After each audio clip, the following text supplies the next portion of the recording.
Hello everyone, and welcome back to Game Easy, Roll Good. Today we're going to talk about lycanthropes in the new monster manual for 2024-2025. I'm just going to call it 2024 because that's when the original release was for the new books, and I just want to keep that consistent. I know there's like 5.5 and all that going around, but I'm just going to call it 2024. There are some interesting changes to the were-creature lycanthrope stat blocks that I'm not super enthused about, so I just kind of wanted to go over that with you all today. But before I get started with that, if you are a new viewer to this channel or a returning viewer and you haven't hit that subscribe button yet, please consider hitting that at some point during this video if you like what you see and you want to see more. Because the monster manual hasn't officially been released, I'm not going to show any of the actual stat blocks from the new monster manual. Fortunately, we don't have to because there's an example that was published in a recent book that's already been out. So we'll go ahead and look at that, but let's go ahead and get started. We're going to start with the 2014 version of the Werewolf, and again, we'll talk about were creatures in general. Most of their features are roughly the same with small alterations, but let's go ahead and get started with the 2014 Werewolf.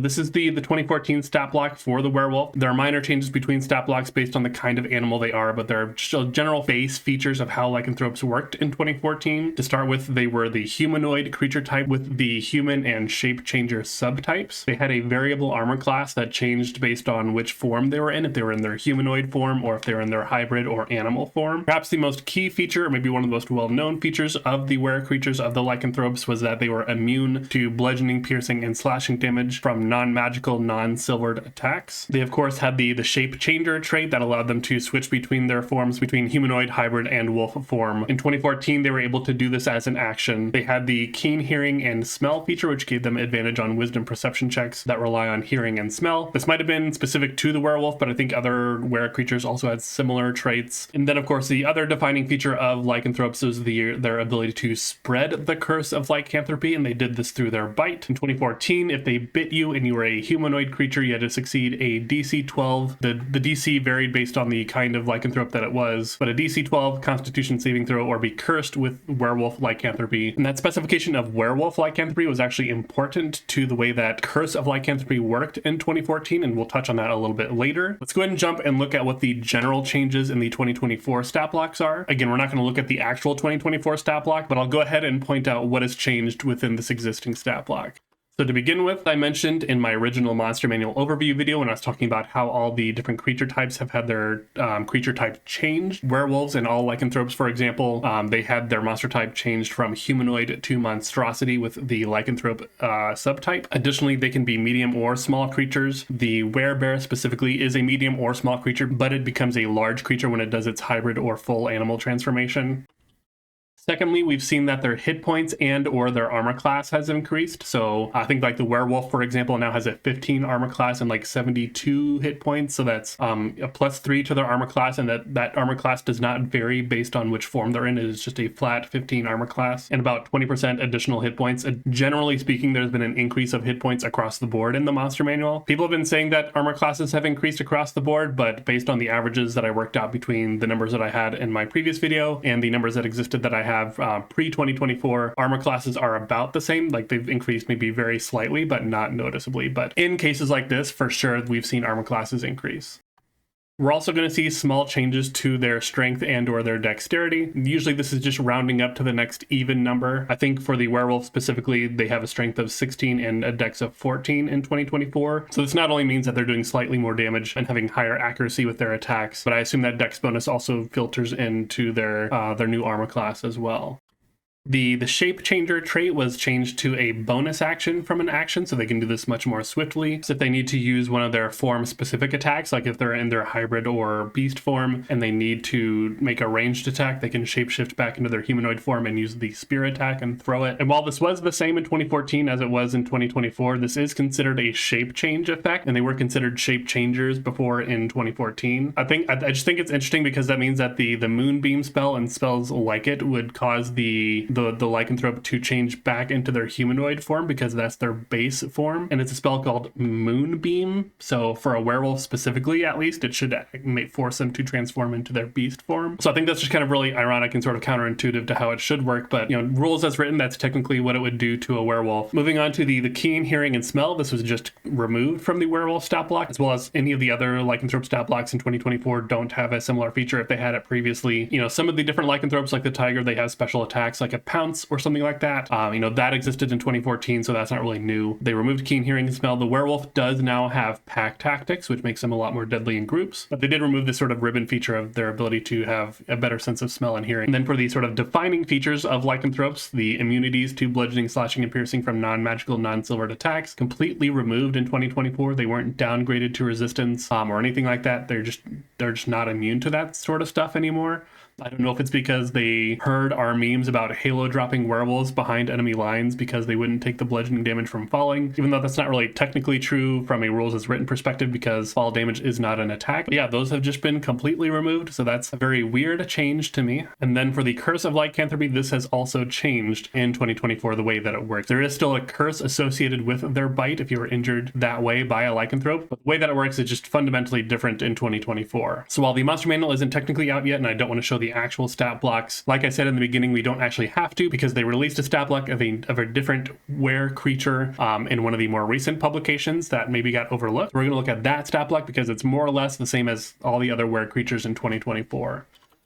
So the modern were stat block, so we're looking at the Werevulture. This was released in the Book of Many Things. The Werevulture specifically is a medium fiend, which is typically chaotic evil. But like I said, the werewolves and were-tigers and were-bears, whatever, in the monster manual, they're medium or small monstrosities with the lycanthrope subtype. Their alignment varies by the type of creature that they are, like the were-bears, for example, are neutral good, were-tigers are neutral, werewolves are chaotic evil. The Werevulture also had a regeneration ability, which personally I think it would have been nice to have something like that on the were creatures in 2024, just to make up for the fact that they don't have their immunities anymore. But I do think that is more of a fiendish trait, and that's where the Werevulture gets it from. So I get why they don't have it in the werewolf stat blocks. We do see that the bonus action to change their shape is there. The only difference between this stat block and the 2024 stat blocks is that the action is called shapeshift, and that it says that the were creature shapeshifts into a hybrid form or an animal form. And then we can see by their skills and senses, languages and all that, there's no resistances, no immunities. This is the same as it is across all 2024 were creature stat blocks. And then if we look at the beak attack, which is basically the equivalent of the vulture's bite attack for like the werewolves and the werebear and the were-tiger, all that, you can see the way that the Curse of Lycanthropy has changed in 2024 as well, because it is exactly the same as it is here. So it says if the target is a humanoid, it must succeed on a DC 13 Constitution saving throw. Again, the actual DC will vary based on the creature type. So it must succeed on that saving throw or be cursed until it is targeted by a remove curse spell or a similar effect. If the cursed target drops to 0 hit points, it becomes a werevulture or werewolf or were-tiger, whichever thing bit it, under the DM's control and regains 10 hit points. So that is how the Curse of Lycanthropy now works in the 2024 Monster Manual. It is exactly the same. So that's it. I mean, there's no like addendum or sidebar that goes like deeper into the mechanics of lycanthropy like we had in 2014. Let's actually jump backwards real quick and look at the way that lycanthropy worked in 2014 for those of us who maybe aren't familiar with it or haven't looked at it, or maybe just haven't looked at it in a while and can maybe forgot how it works. Remember in the 2014 stat block, if you were bit by the lycanthrope and you failed the Constitution saving throw, you were immediately afflicted with the Curse of Lycanthropy. And in the 2014 Monster Manual, they had this sidebar that explained the Curse of Lycanthropy a bit further. The main highlights of it here is that if the curse is spread via injury, such as if you are bitten by another lycanthrope, this is removable by the remove curse spell or similar effects. However, if you were born to lycanthropic parents, either by one parent or both parents, this form of lycanthropy could only be cured via wish. If a player character or really any character is afflicted with lycanthropy, they have the choice to either resist the urges or sort of embrace their new form. There is the possibility that they do lose control of their character during a full moon, but they don't lose full control of their character, period. Like they don't lose it to the DM under their control completely. No, they don't have to roll a new character necessarily at this time. It does go on to say that those who embrace their new form have the possibility of mastering it and being able to shapeshift at will. Rather, at first it's supposed to be sort of accidental, like, oh, you discover it, during the next full moon or whatever sort of thing would trigger a transformation of your were creature type, because it's different for each creature. It does also state that those who embrace lycanthropy tend to turn evil as they sort of embrace that sort of animal form and preying on the weak. But that isn't to say that there aren't good aligned were creatures. Like I said before, the werebear, for example, is a neutral good monster, and the tiger is also a neutral monster. And then of course, as DMs, we're welcome to sort of mess with that as we will, but that's at least what the rules say in the monster manual. The 2014 monster manual also went on to describe what happens if a player character gets lycanthropy. So the player has bitten, they failed the saving throw, and now they are a were creature of some kind, whether they know it or not immediately. So upon becoming a lycanthrope, they would gain the non-humanoid speeds of the were creature form. So for example, the werewolf had a speed of 40 in their hybrid or animal form. When they shape change, they would also have that speed. They would gain the damage immunities to the bludgeoning, slashing, and piercing from non-magical, non-silvered attacks. They would gain the traits of that werewolf creature, such as the keen sense or the pack tactics, as it would be for the werewolf in 2024. They would also gain all the actions that don't involve equipment. These would be things like the bite and claw attack, as well as the ability to use the shapeshift actions. The player chooses to try to resist the curse, then they would maintain their alignment, but if they choose to embrace the curse, then they would have their alignment shifted to whichever alignment is associated with that were creature type. So if you were normally a chaotic good character and you were bit by a werewolf and you choose to embrace your lycanthropy, based on the rules here at least, your alignment would then be shifted to chaotic evil. And at this point, it does mention that the DM is free to decide that the alignment change places the character under the DM's control until the Curse of Lycanthropy is removed. This was basically the only call out in the 2014 rules about lycanthropy where a player could potentially semi-permanently lose control of their character to the DM and have to roll up a new character either until their old character was cured or roll up a new character and deal with it. I think this really kind of comes down to whether or not you as the DM trust that player to kind of portray that alignment of the evil, whether it's lawful evil, neutral evil, or chaotic evil, without really being a detractor to the fun at the table. It's a very sort of easy trap to fall into if you're trying to play an evil character, that you just kind of do things that irritate the party and kind of make the whole experience of playing the game less fun for everyone else. You know, the DM has the prerogative to say, hey, your character's a werewolf now, they're evil, they're completely different, they become, you know, a monster under my control, you need to roll up a new character. Whether or not that player maintains control of their character, there are additional benefits based on the lycanthrope type that are imparted upon that player character. So for a werewolf, for example, they would gain a strength of 15 if their score isn't higher than that already, as well as they would gain a +1 bonus to their armor class from natural armor while they're in their either hybrid or wolf form. And the attack and damage rolls based for those attacks, like their claw and bite attack, are based on their strength. I always thought that these rules were very cool. You know, it allowed the player to really sort of deal with the curse in their own way and to kind of continue telling the story through that lens rather than immediately losing their character. We've also seen sort of alternate rules for lycanthropy in partnered content, maybe most famously published by Critical Role as the Blood Hunter subclass, the Order of the Lycan. So I wanted to actually look at that real quick, because I think that's also a very nice alternate interpretation of the lycanthropy rules.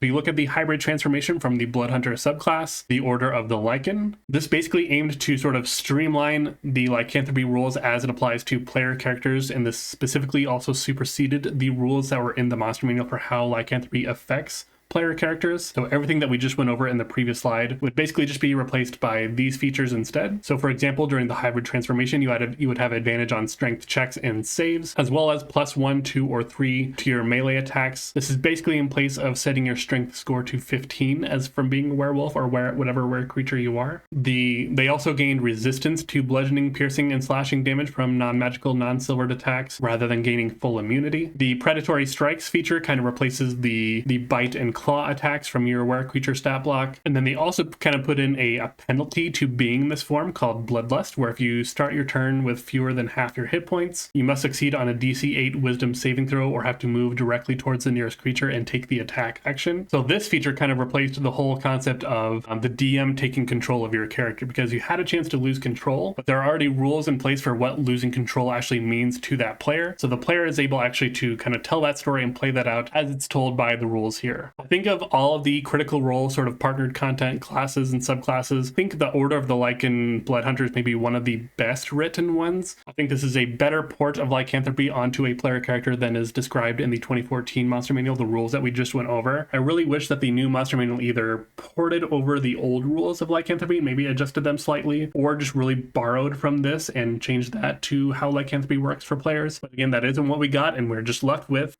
this. We're left with the fact that if you are a humanoid and you are bitten by a lycanthrope and you fail the Constitution saving throw, you are affected by a curse. And then while you are cursed, if you drop to 0 hit points during that time, you immediately get back up again. You don't die, you just drop to 0 hit points. You get back up as whatever rare creature bit you, and you become that creature full stop, or under the control of the DM, and that's basically it for your character. I don't think that is to say that like the party couldn't knock you out using non-lethal damage and then have to figure out how to cure you that way. way. However, there's just really a lack of clarity and rules about how this impacts the player character if they are the ones inflicted by the curse. You know, it isn't super clear whether or not new were creatures can still be cured by a remove curse, or if that only is relevant to retransformation. I would assume so, because unless otherwise stated, effects like that do persist through death or falling unconscious. And that is also consistent with the 2014 rule that said that if you were afflicted with lycanthropy via injury, that it could be cured by remove curse. However, it doesn't also really say that you are aware that you've been cursed when you are bitten and you fail the saving throw. And you know, perhaps that's how it should be, right? You know, you're bitten and you're not really aware that anything has changed until the next full moon or whatever trigger it is that triggers that transformation. I also think it's weird that the moon no longer plays a role in lycanthropy. There is like the paragraph of flavor text under the werewolf that it says that during the full moon they're likely to change, and each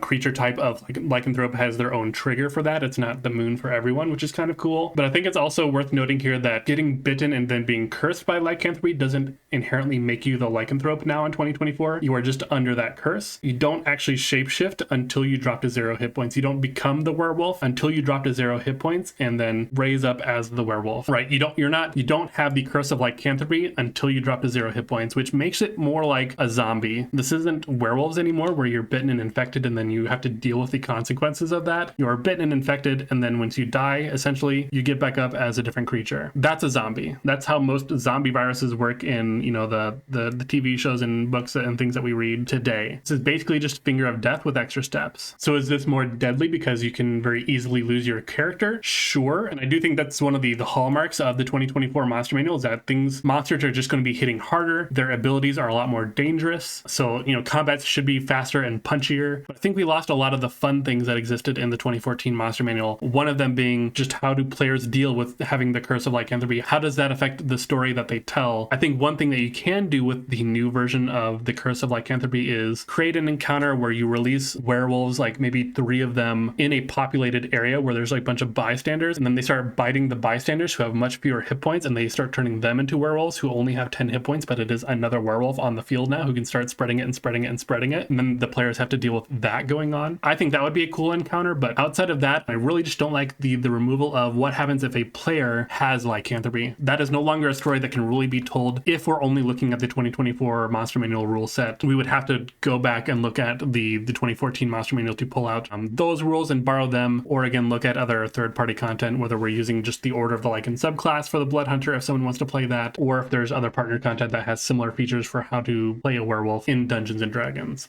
So that's all I have to say about this topic of how werewolves and other were creatures work in 2024. Again, the Monster Manual is a very pretty book. It is very just packed with stat block after stat block after stat block after stat block. The stat blocks are very streamlined. They're very punchy. It's a very good resource for creating good encounters. Again, I just really feel like we lost a lot of storytelling with all the other things that existed in the Monster Manual before. So let me know what you think about all this down in the comments down below. Again, I think there are some benefits for having lycanthropy work this way, but I just really like the idea that players could deal with lycanthropy in their own way and not just lose control of their character. But like I said, let me know what you think about it down in the comments. And again, while you're going down to those comments, please hit that like button. If you are a new viewer or returning viewer to this channel and you haven't hit that subscribe button yet, please consider hitting it now if you liked what you saw here. It helps me out quite a bit, and I release videos every Sunday and Wednesday, so you always have something to look forward to. I appreciate all of your time, and I'll see you in the next one.